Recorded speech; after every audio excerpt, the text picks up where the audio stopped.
Hi, so the research paper that I was really interested on is called Methotrexate Chemotherapy Induces Persistent Tri-glial Dysregulation that Underlies Chemotherapy-Related Cognitive Impairment.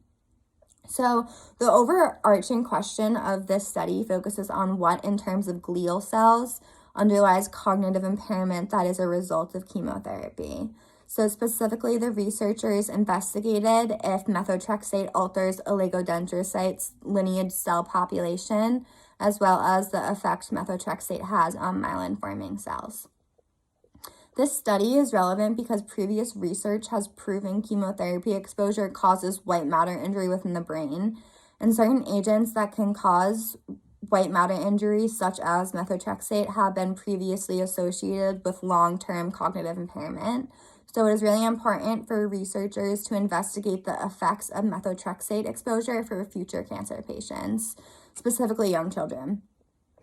So the researchers used post-mortem frontal lobe tissue of children and young adults that were treated with methotrexate and compared that to a control group of age-matched participants with no history of chemotherapy.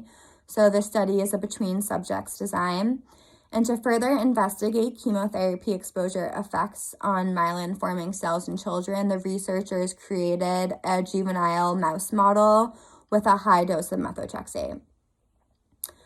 And the oligo-2 expression illustrates the oligodendrocyte lineage cells. So the oligo-2 expression is the specific measure that is used for analysis within this study. So based on the postmortem findings, the frontal lobe subcortical white matter is depleted of oligodendrocyte lineage cells following early life chemotherapy, which is identified by the oligo-2 expression. The researchers used the juvenile high-dose methotrexate mouse model to illustrate a couple of findings where methotrexate exposure disrupts oligodendrocyte lineage cell dynamics. The researchers also found that there's persistent myelin and neurological deficits following methotrexate exposure.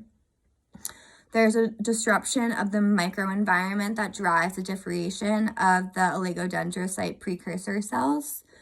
The chronic microglial activation is secondary to methotrexate exposure.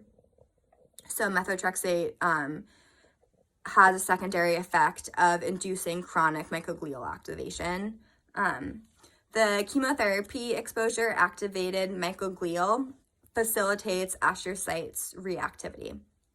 So the researchers concluded that microglial activation is necessary for the persistent dysregulation of the oligodendrocyte lineage cells, myelin, and astrocytes, as well as following methotrexate exposure, the white matter oligodendrocyte population does not return to normal levels because of the decreased oligodendrocyte proliferation and increased oligodendrocyte differentiation, which illustrates the decrease in myelin thickness within the subcortical white matter.